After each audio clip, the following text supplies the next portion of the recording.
Ahora bien, ¿desde cuándo se considera razonable que un país defina su territorio, incluyendo cualquier zona que se encuentre fuera de su propio territorio? Pues esto es lo que parece estar haciendo Estados Unidos al meter en la definición cualquier zona marítima más allá de sus mares territoriales. En este acuerdo comercial, el territorio de Estados Unidos es el que está más allá del mar territorial, lo cual significa que es el mar del mundo, es decir, están totalmente en una posición absurda. Para más claridad, los mares territoriales de un país llegan hasta 12 millas náuticas desde sus costas. Más allá de eso, se prolongan las así llamadas zonas, en especial la ya mencionada zona económica exclusiva. Cualquier zona más allá de los mares territoriales de Estados Unidos puede significar también la zona económica exclusiva de Costa Rica. Esto es servirles en la mesa nuestro fondo marino. No obstante, el Ministerio de Comercio Exterior, que estuvo encargado de firmar el tratado, ha dicho que no existe ningún riesgo a nuestra soberanía. Es decir, la norma se circunscribe al derecho interno de Estados Unidos y al derecho internacional, en este caso el derecho internacional consuetudinario del derecho del mar. Efectivamente, en el texto que leímos hay una referencia al derecho internacional. Sin embargo, a pesar de lo que dice el funcionario, esa referencia no evita el problema de fondo.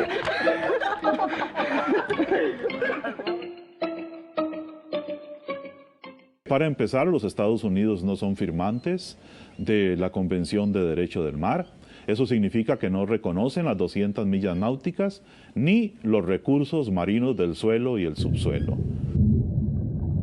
Y es que Estados Unidos solo ha aceptado versiones más anticuadas de la Convención del Mar.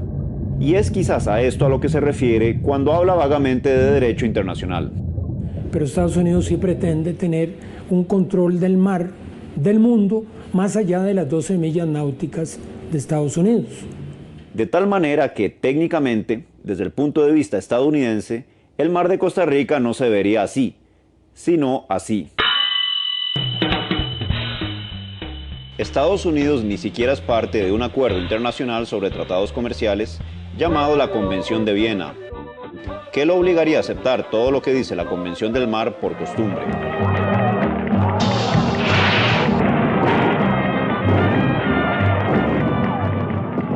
Es una pena que los negociadores de Costa Rica no hayan imitado a México, país que en su TLC con Estados Unidos hizo una prudente referencia a la Convención actual de Naciones Unidas.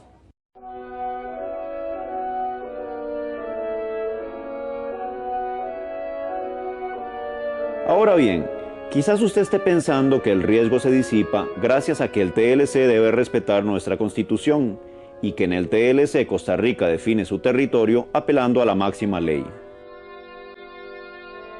En efecto, en el artículo 6 de la Constitución se habla de derechos sobre la zona económica exclusiva en términos muy semejantes a la Convención de Naciones Unidas.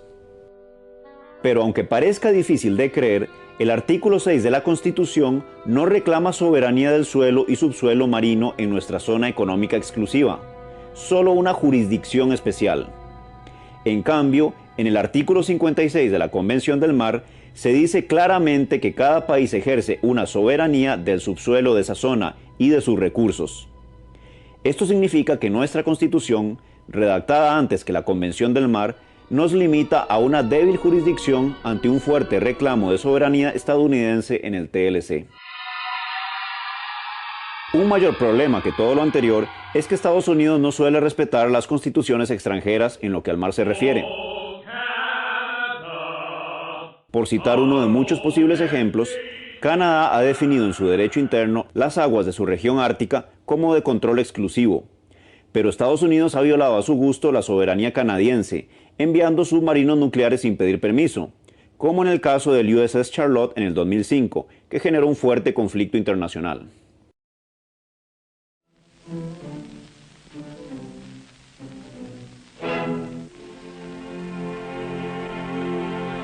Más importante es que Estados Unidos no solo no ha ratificado la Convención de Naciones Unidas, sino que ha rechazado explícitamente el capítulo 11 de esta convención. Este capítulo es justamente el que habla de los recursos naturales del subsuelo marino en aguas internacionales. En este importante capítulo se declara estos recursos patrimonio de la humanidad, y se prohíbe claramente que ningún país reclame soberanía sobre ellos. Todas estas prohibiciones han sido rechazadas por Estados Unidos desde tiempos de Reagan, por lo que este poderoso país perfectamente puede considerar que el lecho marino de nuestras 200 millas náuticas son aguas internacionales sin ninguna protección.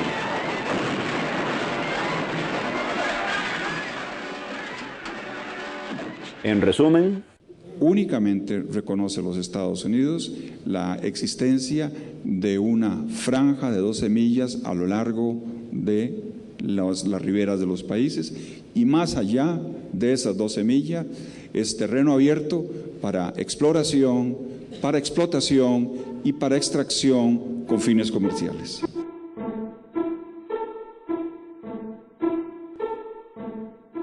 Para contribuir con la ambigüedad, en la frase que dice Estados Unidos podrá ejercer derechos, los negociadores costarricenses tradujeron mal la palabra may, que literalmente significa pueda o podría.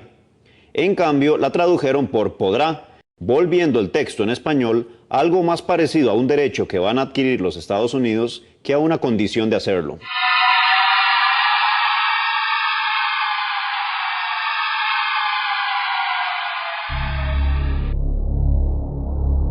Tras permitir esta desanexión marina, los funcionarios del Ministerio de Comercio Exterior se han limitado a hablar de cualquier cosa menos del suelo marino en sí. Recurren a menudo al viejo chiste de que, según los críticos del TLC, Estados Unidos podría remolcar la isla del Coco. Me dijeron que con el TLC se está vendiendo la isla del Coco. ¿Qué creen ustedes? ¡Ay, no! El TLC es un tratado comercial como muchos que hay en el mundo.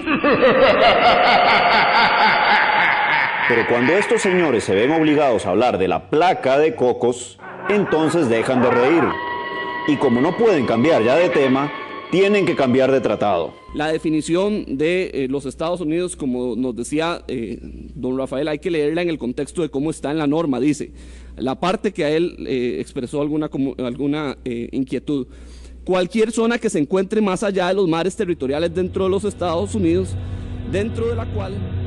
Por lo visto, al funcionario que está leyendo la definición de territorio de Estados Unidos, le pareció muy conveniente cambiar la incómoda frase más allá de los mares territoriales de Estados Unidos por más allá de los mares territoriales dentro de Estados Unidos. No suena mal. Si no se oye con atención, parece que todo se queda dentro de Estados Unidos. Cualquier zona que se encuentre más allá de los mares territoriales dentro de los Estados Unidos. Adentro, afuera, arriba, abajo. Es muy fácil defender el TLC si uno lo cita como quiere.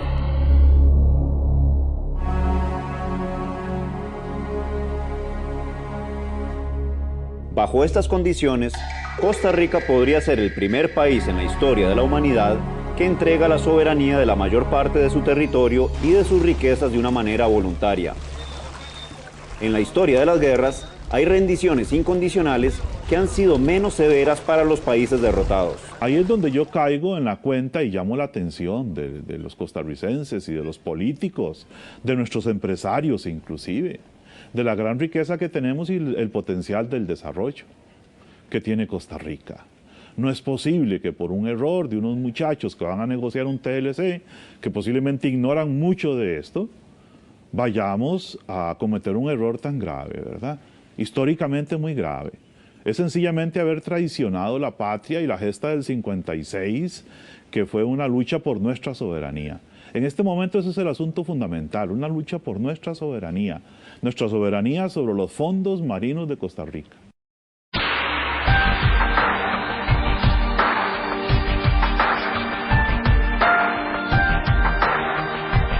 Dichosamente, nos queda la firme esperanza de que podremos escapar de la trampa y de que este territorio y sus riquezas serán defendidos un histórico domingo de octubre contra multimillonarios intereses extranjeros. Ese día veremos algo tan inimaginable como que un país pobre pudo defender la soberanía de sus mayores riquezas y legarles así un futuro a sus hijos. Difícil de imaginar, puede ser, pero no más difícil que imaginarse un trozo de hielo ardiendo.